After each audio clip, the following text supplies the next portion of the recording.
राशिद, आपके पास पहले आऊंगी, मतलब कंप्लीट परफॉर्मेंस ही पाकिस्तान की पॉइंट ऑफ व्यू से अगर देखा जाए, वो लोग खुश होंगे उन्हें किस तरह परफॉर्म किया, मगर batting, are you happy with batting? Batting ठीक है, जितना कर सकते थे उतना किया, लेकिन ये है कि लास्ट 3 ओवर में 44 रन किए इरफान और तैयब ने, बहुत ही की। उनको जगह का पता था कि कहाँ पे शॉट मारनी है।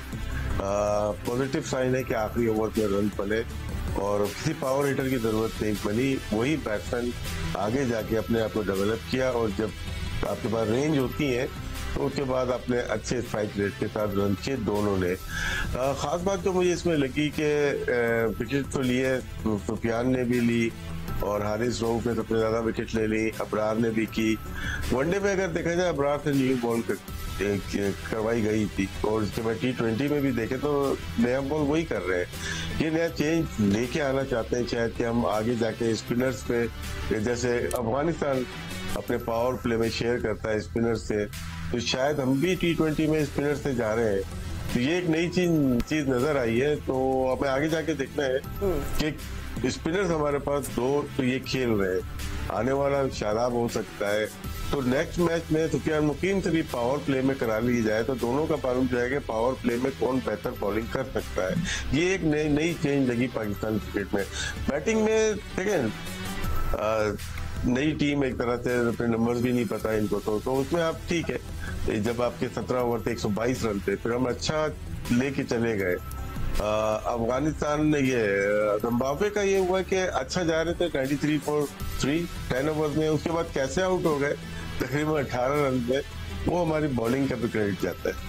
जी बिल्कुल। अब यू नो इंटरेस्टिंग, मुकीम हो गए, Sufiyan Muqeem, Faisal, Abrar and Sajid, so you know good, it be good कि इनको भी ट्रायल किया जाए और यू नो लेट्स सी कि किस तरह चलते हैं। तो स्पिनर्स जो है कुछ प्रॉमिस दिखा रहे हैं, दे लुक प्रॉमिसिंग। एनीवे, एमए just coming to you, I think also we have to mention player of the match which Tayyab Tahir took responsibility. कह भी रहे थे कि पुरानी बॉल हो गई थी, मुश्किल लग रहा था कंडीशंस भी, but he made a plan and it work well.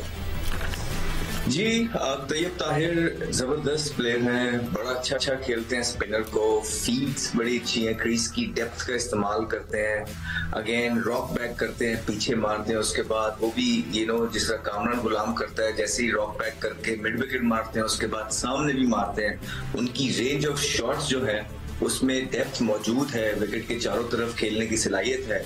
और जिस तरह का आगा सलमान जिस सिचुएशन में नंबर 4 पे आए और टीम को खड़ा करके चले गए कि 9 साढ़े 9 की एवरेज जब जारी थी तो वो आए, उसके बाद जब वो गए तो 7 साढ़े 7 की एवरेज थी, और उसके बाद इन दोनों ने, नियाजी ने और तैयब ने अच्छा फिनिश किया। अब देखिए वहां पे यही बात हो रही थी ना कि जिस तरह अब सलमान है, जबरदस्ती जो है ना आगा सलमान को आप फिट करने की कोशिश कर रहे हैं इधर से उधर, यही आप तैयब ताहिर को थोड़ा सा और चांस दे देते। आसानियां बनानी है ना यंगस्टर्स के लिए, मुश्किलें तो नहीं पैदा करनी। या वो आपका डेप्थ में खेलने वाला प्लेयर तो नहीं है, पावर हिटर तो नहीं है, वो प्रॉपर बैट्समैन है। तो न्याजी की भी बैटिंग नहीं आ रही, उसको भी थोड़े थोड़े बॉल मिल रहे हैं, तो अच्छा होता कि अगर नंबर 4 पे तैयब ताहिर या न्याजी में से एक हमें खेलने को मिलता, क्योंकि सलमान अली आगा ने जो 19 बॉलों पे 13 किया है, मैंने बड़ी बड़ी इनिंग्स देखी है ये रिसेंट पास्ट के अंदर, कि बड़ी बड़ी अजीब तरीके से लोग खेले हैं, लेकिन जिम्बाब्वे के अगेंस्ट वो जो पिच कल जिस तरह का बिहेव कर रहा था, जो इंटेंट कप्तान ने शो किया सलमान अली आगा ने कल, इट्स राइट अप देयर, मतलब कि उन्होंने अखीर कर दिया। और उसके बाद देखिए सुफियान मुकीम जिस तरह जबरदस्त उन्होंने बॉलिंग की है, वेरिएशन के साथ उन्होंने बॉलिंग की है, बुरे बॉल कम किए हैं, विकेट टू विकेट ज्यादातर बॉलिंग करने की वो कोशिश कर रहे थे। फिर उनका जो गुगली था जिम्बाब्वियन प्लेयर रीड कर नहीं पाए, स्टंप भी उन्होंने करवाया। उसके बाद इब्रार भी जो है अच्छी बॉलिंग, जबरदस्त बॉलिंग कर रहे हैं पावर प्ले के अंदर। फिर आपके पास फैसल अकरम भी आ गया, तो आपके पास ऑप्शंस पूरे हो गए।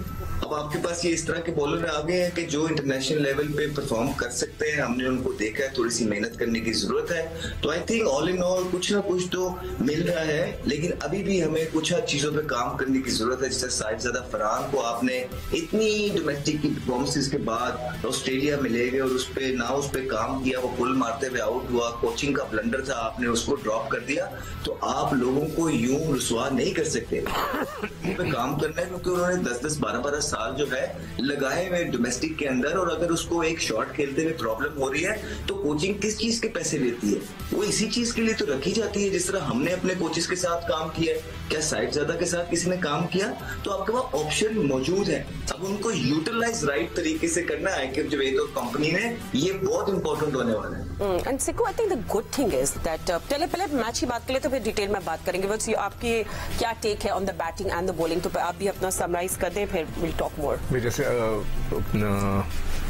शहजाद ने बोला कि पहले रिजवान पहले बाबर करते थे कि अगर वो जिस नंबर पे हैं वो किसी को उन्होंने अपने कप्तानी के 3-4 सालों में बनाने की कोशिश ही नहीं की। ये ऐसा नहीं होता, कप्तान अपनी टीम बनाता है, जब टीम अच्छी बनती है तो वो उसी को फायदा देती है। रिजवान ने वही किया, सलमान अली आगा साहब ने भी वही किया। कल चौथे नंबर पे चले गए, 19 गेंदें खेली, 5 ओवर से लेकर 15 ओवर तक सिर्फ 56 रन बने हैं, सिर्फ 56 रन बने, जिसमें कोई चौका नहीं लगा, 2 छक्के लगे, वो उस्मान ने मारे, कोई एक चौका नहीं लगा। फिर आखिरी 5 ओवर में ताहिर ने और उसने मिलकर तकरीबन 60 रन बनाए 12 की एवरेज से। तो इससे क्या अंदाजा हुआ, ये कोई अच्छी टीम होती तो हम फंस गए थे। ये तो जिम्बाब्वे की टीम थी। ये तो बैटिंग की बात हो गई। इसमें विकेट कीपिंग की मैं तारीफ करूंगा, उसने 2 बहुत अच्छे स्टंप किए उस्मान खान ने। पहला वाला तो बहुत ही जबरदस्त था, इसलिए कि वो उनको समझ में नहीं आ रही थी, जैसे अभी शहजाद ने बोला, गुगली और उसकी जो चैनलमैन, उनको समझ में बिल्कुल नहीं आई।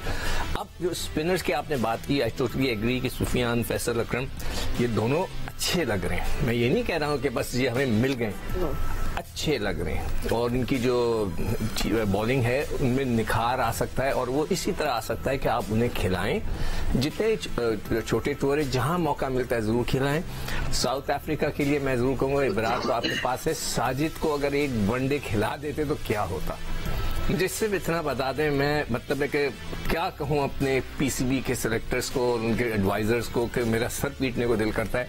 अगर एक आधा मैच ओडीआई का साजिद को खिलाकर देख लेते, क्या हो सकता है कि वो सेट हो जाता, पाकिस्तान के लिए मसले मसाइल हल हो जाते।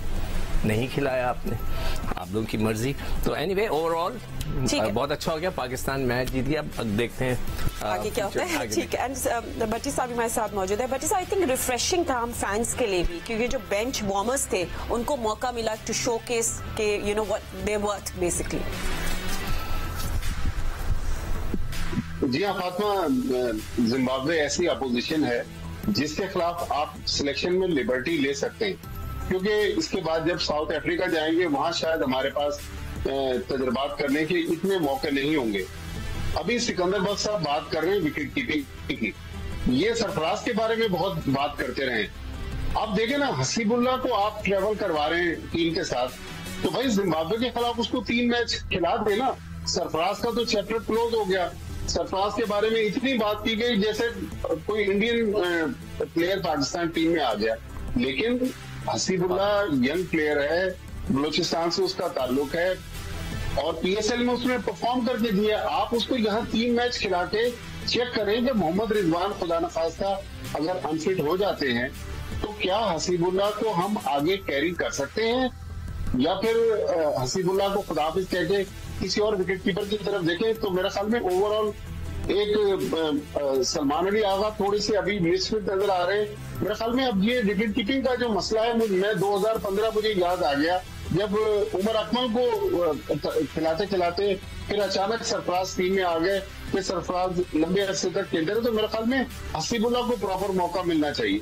ठीक है भट्टी साहब, आपको सॉरी सिको, you wanted to answer something? मैं भट्टी साहब कोई सरफराज का दुश्मन नहीं हूं, जो मैंने बात कही थी आज वो साबित हो रही है। उस वक्त जब सरफराज जो कि 38 साल का था, कप्तान रह चुका था, चैंपियंस ट्रॉफी जिता चुका था, पाकिस्तान को नंबर 1 रखा हुआ था। उमर से कोई सुन तो लो मेरी बात सुन ले पहले मेरी बात। उसको आपने बाहर बिठा के लोगों को पानी पिलवा रहे थे, वो उसकी अपनी इंसल्ट थी।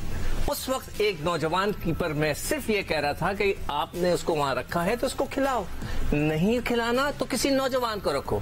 आज आप लोग वही बात कर रहे हैं कि नौजवान विकेट कीपर, मैं नहीं हसीब को खिलाएं या किसी और को खिलाएं, मगर मेरा कहने का मकसद था कि वहां पर उस वक्त एक नौजवान को रखें, एक साबिक कप्तान को जो इतना बड़ा उसका स्टेटस है, बड़ा स्टेटस है, उसको आप बिठा के चाय पानी पिलवा। अच्छा, लेट्स अगेन बी रेलेवेंट, वापस हम मैच के बारे में बात है। राशिद लतीफ भी साथ है तो उनसे भी टेक ले लेते हैं। बट उस्मान खान कीपिंग आपको कैसी लगी? वैसे शार्प तो लग रहे थे उस्मान।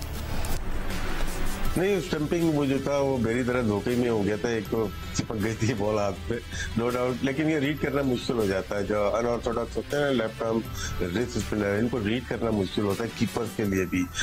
हम यूज टू होते हैं राइट आर्म लेग स्पिनर पे बहुत ज्यादा यूज टू होते हैं, फिंगर स्पिनर पे यूज टू कीपर होते हैं। तो बैट्समैन को देखिएगा, जितने भी दुनिया में ये लेफ्ट आर्म अनऑर्थोडॉक्स जो बॉलिंग करते हैं उसमें कंफर्टेबल महसूस नहीं करते। इनका इकॉनमी रेट भी बहुत अच्छा होता है, चाहे वो सुफियान मुकीम हो, फैसल हो, कुलदीप हो या शमशी हो। तो इसमें विकेट कीपिंग थोड़ा सा मुश्किल होता है। उसके लिहाज से हम ये कह सकते हैं कि कीपिंग अच्छी की। इनकी जो T20 की जो बात हो रही है ना, मैं मवासा करते हैं 3 कीपर्स का अगर मवासा कर लेते हैं, ठीक है। हारिस है, हसीब है और उस्मान है। उस्मान बैटिंग में बहुत आगे है, इन दोनों से बहुत आगे है और जिसकी वजह से शायद ये मौका मिला। हसीब वनडे में अगर देखा जाए जो लिस्ट है में, उसमें बहुत अच्छी परफॉर्मेंस है। उनकी सेंचुरी ज्यादा है, उनका 50 से ज्यादा उनका एवरेज है, स्ट्राइक रेट 88 तक है। तो उसमें उनको चांस, जिसमें जिस फॉर्मेट में हम लोग मिक्स कर देते हैं कभी कभार सिलेक्शन में भी, और हम तजिया करते हुए मिक्स कर देते हैं। तो उनका जो स्टेटस है टेस्ट क्रिकेट और वनडे में वो ज्यादा बेहतर लग रहा है। T20 में उनको डिफरेंट नंबर्स पे खिलाया जाता है। लोग कीजिएगा कभी वो जल्मी से ओपन कर रहे होते हैं, कभी 5 कभी 6 और कभी ड्रॉप हो जाते हैं। तो इस वजह से उस्मान को जो लेके आए शायद इसी वजह से कि उनका रिकॉर्ड जो है T20 में बहुत अच्छा है। अच्छा Ahmed, do you agree with that Usman Khan की inclusion as because of course numbers हमारे सामने हैं? देखिए, मुझे एग्री करने की, मेरे एग्री होने ना होने से कोई फर्क पड़ता नहीं है। मैं सिर्फ ये जानता हूँ कि उस्मान खान ने कितनी डोमेस्टिक पाकिस्तान के अंदर खेली है। अगर आपने इसी तरह खिलाने तो इंग्लैंड में भी बड़े पोटेंशियल वाले पाकिस्तानी प्लेयर पड़े हुए, उनको भी ले आए। ऑस्ट्रेलिया में भी पड़े हुए हैं, भारत के अंदर भी बड़े मुसलमान खेल रहे हैं, आप उनको भी आके खिला दें। ऐसा नहीं करते हैं आप। आपका जो एक सिस्टम है उसको सरपास करके लोगों को नहीं खिलाते हैं, एक अपने डेकोरम रखते हैं। तो जो लड़के आपके सिस्टम को चला रहे हैं, डोमेस्टिक के अंदर आपका पहिया चला रहे हैं, आपने उनको ओब्लाइज नहीं करना, आपने उनका ख्याल नहीं करना। तो मेरे ख्याल से हसीबुल्लाह, जिस बलूचिस्तान राइट है, अगर बलूचिस्तान का एक लड़का सुपरस्टार बनेगा, आप सोचिए कि उनको कितनी खुशी मिलेगी। और इन लम्हात में, उन लम्हों में जहां उनके लिए कोई चीज वर्क नहीं कर रही है रिसेंट पास्ट में, अगर वो वहां पे सुपरस्टार बनता है और वहां के लोगों को ग्राउंडों तक लेके आता है, तो इसमें किसका फायदा है? इसमें पाकिस्तान का फायदा है, लोगों का फायदा है। तो इसलिए, और लड़का पोटेंशियल वाला है, तो इसलिए मुझे लगता है कि इन सब में से जो बेहतर चॉइस है, जो ठीक खेल लेते हैं, जिनका एटीट्यूड भी ठीक है, कोई मसले नहीं है, बड़ी बड़ी बातें नहीं करते, कोई एजेंट PR नहीं चलाता, तो वो यही बनते हैं हसीबुल्लाह। और बाकी आप देखें कि परफॉर्मेंसेज देखें, 2-2 परफॉर्मेंसेज हैं 30-30 मैचों में, और वो ग्लोरीफाई हो जाती है सोशल मीडिया पे, बिकॉज उनका एजेंट भी वही है।